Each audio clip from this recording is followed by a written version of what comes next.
The fleet dropped out of jump space, and the view filled with wreckage.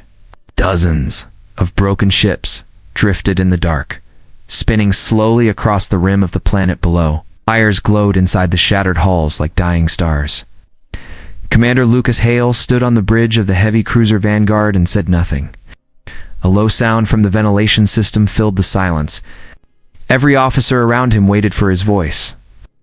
The entire system was dead, except for the static whisper cutting through "There comes feed." Lieutenant Isaac Ward swiped data across his console. "No response on any Utah bands, sir. Orbital satellites destroyed. The surface shows massive energy use, probably weapon fire." Hale turned toward the planet. Once Vardos Prime had been a green colony world. Now it was gray and burning from the equator to the poles. The sensor display marked entire cities as heat signatures. "Get me a low-orbit view," he said. The projection zoomed in. Smoke blanketed countenance. Rivers glowed orange from melted minerals. No civilian traffic. Only ground batteries locked and armed. Captain Mara King stood near the lift, helmet clipped under her arm. "My unit is ready," she said. Her voice was calm, but tired, the kind that comes from too many deployments. "Dropping you in at Vector 5 North," Hale replied. "Recover any survivors, mark fortifications, and send us data. We'll provide support from orbit." "Yes, sir." She turned toward the exit, but his voice stopped her. "Mara," he said. "We came here to take back the frontier, not to raise it." She gave a short nod. "That depends on what's left to take back." The dropship bay was already roaring when she joined her squad. Metal platforms rattled under heavy boots. Engine smoke and sweat filled the air. Soldiers double-checked rifles and charged packs. Someone laughed too loud, the kind of laugh that meant fear. Inside her pod, Mara secured the straps and looked at the photo taped to her wrist screen. 3 people at a beach years ago. It steadied her breathing until the countdown started. Link band green. "Launch in 5, came the pilot's voice. The clamps released. The pods shot down through the clouds fast enough to press her against the seat. Outside the small window, the planet turned from black to flame. Firestorms covered the surface. Buildings jutted up through smoke like broken teeth. Lightning flashed through the dust clouds and lit the falling pods silver. "Ground teams call out," Mara said, voice flat through the helmet mic. "Delta 3, reading you clear. Alpha to green. Echo 2 signals rough, but stable." Impact slammed through her suit. The pod dug deep, throwing dirt and fragments everywhere. The hatch blew off with a wave of heat. Her boots hit the ground. The city around her was unrecognizable. Half-crushed towers, roads cracked open, cars turned to metal shells. There was no sign of life, only the pop of distant gunfire. The squad spread out in a defensive line. Dune, the youngest, said, "What happened here?" Mara answered. They moved toward what used to be a government tower. Each hallway was black with soot and filled with the smell of molten plastic. The lights flickered alive as power relays restarted somewhere underground. At the top floor, they found a large wall marked with red paint. Not graffiti, blood. The letters were shaky but clear. "You were warned." Mara stared at the words. Her heart pounded harder than it should have. She touched the blood with her glove, then spoke into the command. "I think we've got something." On the bridge above the planet, Ward's monitors lit up at the same time. "Sir, we're picking up a transmission. It's old-style human code. Only a few words repeating." Hal stepped closer. "Lay it." The speakers hissed, then a voice came through, broken and doubled with static. "Leave the outer worlds. Don't challenge them." Ward turned pale. Source unknown. "It's running on every band. Where's it coming from?" Hola demanded. Ward typed fast, then stopped. His voice dropped to a whisper. "From our own fleet, sir. Oh, that signal is transmitting from inside Vanguard." Every light on the bridge flickered once and went dark. A low tone echoed through the hull, deep and slow like a heartbeat. Emergency lights burned red across the bridge. Power cores hummed under the deck, then flickered back online one section at a time. The alarm tone cut through the noise like a knife. Commander Hale pulled his gloves tight. "Find that signal now," he said. Ward's hands moved fast over the console. It routed through our relays, then bounced off internal storage. It's not external, sir. Someone on this ship sent it. Who authorized transmission? No one. It used a maintenance band. No access logs. Hay looked down at the deck where the faint hum of the engines vibrated through his boots. Lock down communications. Isolate every relay. We keep this between us until I understand it. Ward nodded. Yes, sir. Below the ship, on the surface, Captain Mara King's squad moved through the ruins. The air was thick with dust and heat. Black smoke turned the sky orange. Their armor sensors beeped with radiation warnings from recent bombardment. She heard the heavy thud of artillery somewhere in the distance. No aircraft were visible. Only the sound of engines far overhead searching for targets. Keep moving, she said. We head for that tower. It's the only structure still broadcasting a power signature. The squad advanced through shattered buildings. The streets were packed with debris. Shards of glass crunched underfoot. Every shadow looked like a trap. They reached a half-collapsed bridge. Dune scanned the area with his drone. No movement on scan. But something's jamming long range. Signal the ship anyway, Mara said. Tell them we found a power node. The drone blinked red. No transmission. Dune frowned. Dead silent.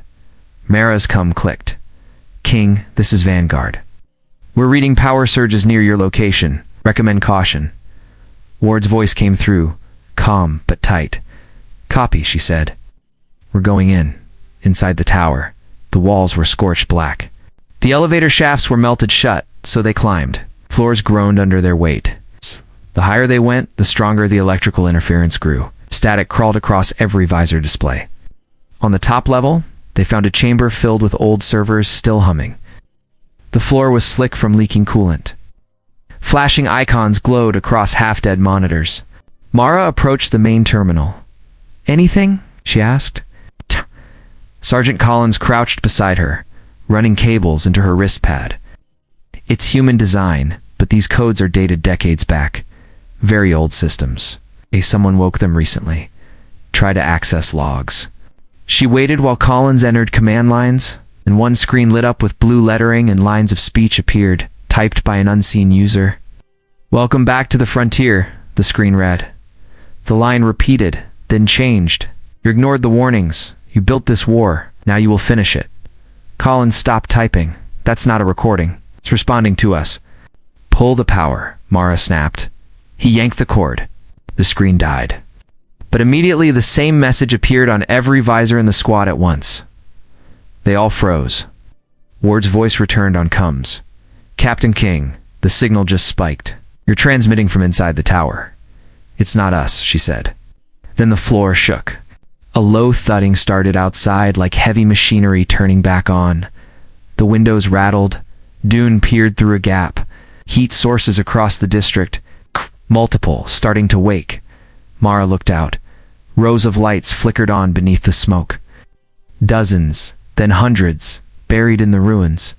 Automated defense turrets powered again after years of silence.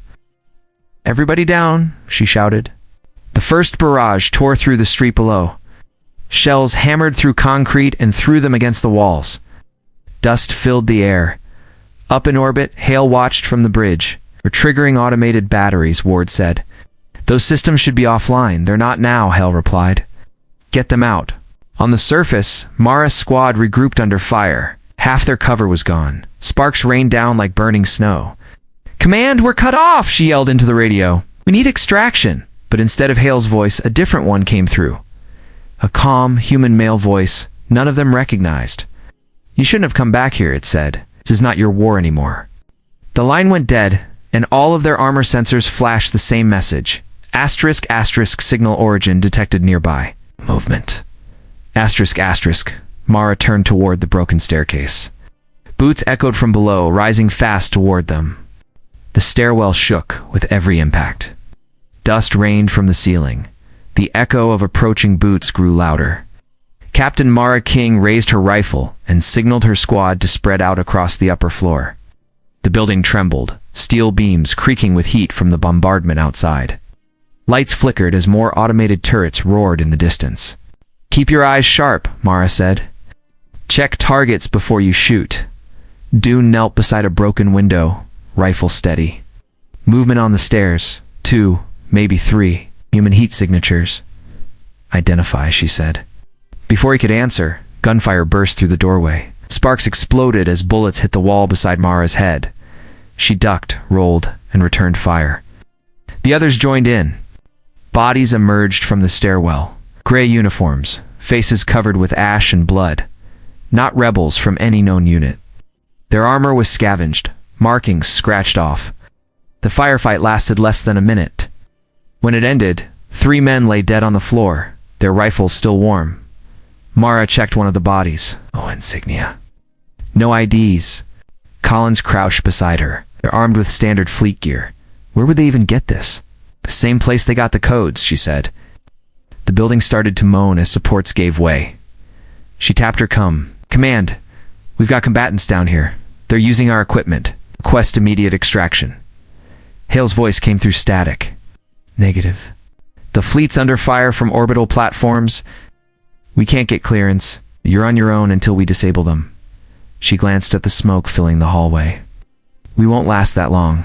Find a way to the underground transit tunnels, Holly said. We'll guide you from there. Copy that. She turned to her squad. We're moving underground. Stay close. They made their way down the damaged stairwell, stepping over bodies and concrete chunks. The sound of distant explosions mixed with the hollow thump of turrets still firing across the ruined city. When they reached the base level, a broken freight lift shaft opened before them. The air smelled of damp metal and ozone. Mara dropped a glow stick down the shaft. It fell far, lighting a path of twisted ladders. Down we go, she said. One by one, they climbed into the pit. The tunnels below were dark, wide, and filled with steam. Pipes hissed from ruptured valves. Old maintenance lights buzzed weakly. Dune led the way with the drone ahead of him. Contact sensors clear, he said. But the moment he spoke, the drone feed cut out. The light blinked once, then faded to black. Something jammed it, he whispered. They pushed forward. Out. Every step echoed through the tunnel like a heartbeat. Out. The walls were covered in dust and dried oil. Strange symbols had been scratched into the metal short lines and circles in repeating patterns. Collins muttered, "Looks like coordinates." Mara ran a glove across one, or warnings.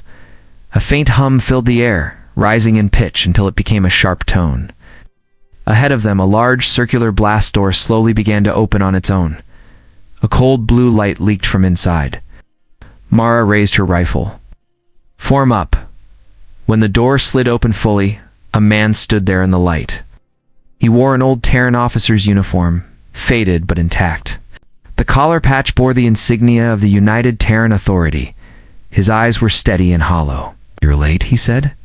Mara kept her aim center mass. "Identify yourself," the man smiled faintly. "I used to command this outpost before they abandoned it. Before they decided we were expendable." "Your UTA?" she asked. "I was," he said. "Now I serve what's left." More shapes moved behind him, dozens of soldiers in mismatched armor. Dune whispered, "Mara, there are too many." The officer looked at her. "You came to take back the frontier. The frontier already took you. The authority sent you here to finish a job they started years ago." "What job?" she demanded.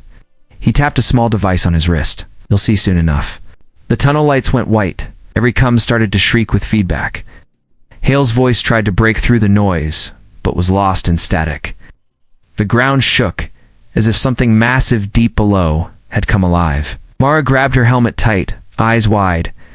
The officer stepped back into the light and said, "Welcome to the drift line." Then the tunnel floor cracked open beneath them. Mara hit the ground hard. Dust filled her lungs.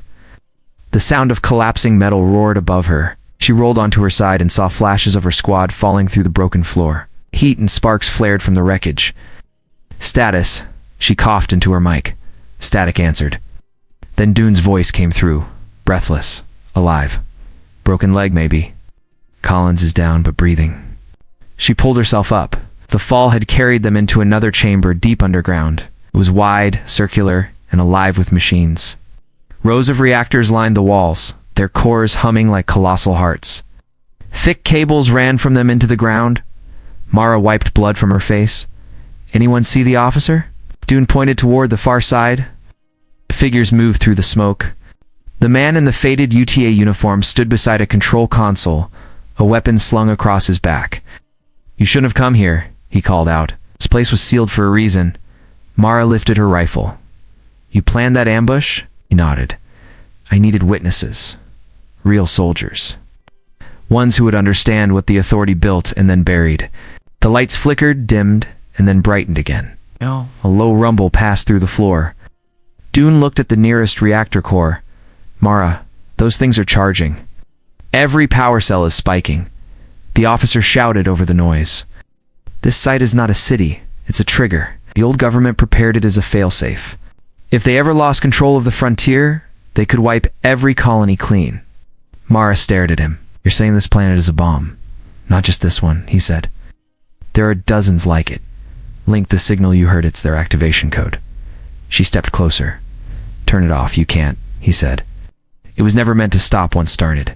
I've been trying to keep it dormant, but your signal reached the entire grid." Her stomach turned cold. "Then help me stop it." He gave a faint, bitter laugh. "Maybe you still believe Command cares if these people survive." Before she could respond, automatic fire tore through the chamber. Rebels in mixed uniforms poured in from the passage above. Bullets punched holes in metal. Blue sparks rained down from cables. Mara and Dune dove behind a reactor. She returned fire, cutting down 2 attackers. The officer crouched near a console, typing fast, shouting, "If you want to live, cover me." "Do it," Mara yelled back. The room became a storm of light and noise. The reactors shook. Dune tossed a grenade into the upper walkway, blowing out the staircase. Bodies fell smoking into the pit. Then the hum changed to a deeper pitch. The officer froze over the keyboard, his face drained of color. "Too late," he said. "What did you do?" Mara demanded. "It wasn't me. The system switched from local control to remote. Someone up there just took command." She turned toward her radio. "Hale, come in. What's happening in orbit?" The signal cracked and pulsed with interference. Hale's voice finally broke through. "They're launching. Every rebel ship around this moon just came alive. They're sending something through the drift line." "The drift line," she repeated. "It's not a base," Hale said. "It's a relay. Planetary command centers linked through the core. They built it decades ago."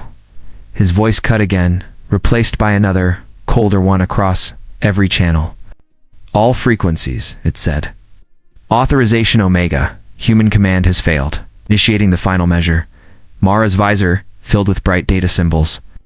The reactor cores surged to near white, shaking the floor. Dune grabbed her arm. "It's going to blow." She turned to the officer for an answer. He stared at the ceiling, expression empty. "It won't explode," he said. "It's sending the order to every system like this in the sector." Light filled the chamber. The metal screamed. Mara threw herself over Collins as the world went white. Above, in orbit, Hale's fleet shuddered as every ship's console flashed the same warning. Driftline command activated, full purge signal engaged, then all contact with the surface ended. The white light faded to red smoke. Chamber lay split open. Pipes hissed and the air stank of burnt wiring. Mara pushed herself up, ears ringing. Collins lay beside her, armor cracked. Dune coughed, blood on his lips. The officer was gone. Out. Only his weapon remained, half buried under debris. The power cores around them pulsed faster, deep rhythmic thuds echoing through the metal walls. "King to command," she shouted into her mic. "Do you read?" Static.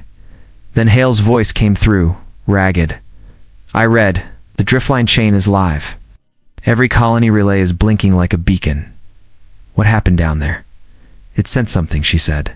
"We need to stop this before it reaches the other worlds." "That's not possible from orbit," Hale answered. "The fleet systems are locked. Half our ships are turning their guns on us. Autonomous control has taken over." The deck shook. Mara looked up. Dust rained from the ceiling. Hale's tone hardened. "Listen carefully. There's a manual override deep in that complex. Failsafe built into old command design. You need to find the control and disable the signal. If you can't, you destroy it." She looked around the dying chamber. The cores glowed white, their casings bending from pressure. "Understood." She turned to Dune and Collins. "We move. They crossed the rubble into a tunnel lined with power conduits. Warning lights strobed down its length. The ground vibrated under their boots. Collins limped beside her, voice raw. "We're not going to make it out, are we?" "Then we'll make sure no one else has to come back here," Mara said. At the end of the hallway, they reached a locked door. Dune cut through it with a torch. On the other side lay a narrow control room filled with ruined consoles. A single terminal still flickered with power. Mara stepped up. "This has to be it." She keyed the surface. Lines of code ran across the screen. "Access code required." Dune frowned. "Try the serial from the officer's gun." She entered the digits engraved on the rifle. The display cleared, replaced by blinking words. "Manual authorization accepted. Awaiting command." Her hands hesitated. She looked over her shoulder where Collins leaned against the frame, face pale. "What now?" asked. She exhaled once. "Now we finish it." She hit the emergency purge key. The room answered with a deep tone. The light on each console switched from red to blue. Above them, the heavy churning of the cores slowed. Then her headset crackled again. Hale's voice came through sharp. "King's signal output just cut across the grid. It's working. Hold position." A blast shuddered through the floor before he finished speaking. Puddles blew from the walls. Sparks ripped the air. The whole complex began to collapse. Dune yelled, "Reactor instability." "It's surging again." Mara shouted into the command, "We can't contain it. You have to clear orbit." "Negative," Hale said. "If this station goes critical, the chain might take half our fleet with it. Then get clear of the blast radius." "I'm not leaving until I know you're out," he said. The heat grew unbearable. She slammed her hands on the keyboard again, but the system had frozen. Dune pulled her back as fire spilled through the vents. Mara looked up at the ceiling, hearing the muffled thunder above. "He's still up there." The radio cut in one last time, Hale's breath heavy. "Captain King, this is Hale. If anyone hears this, remember what we did here wasn't surrender. It was a warning."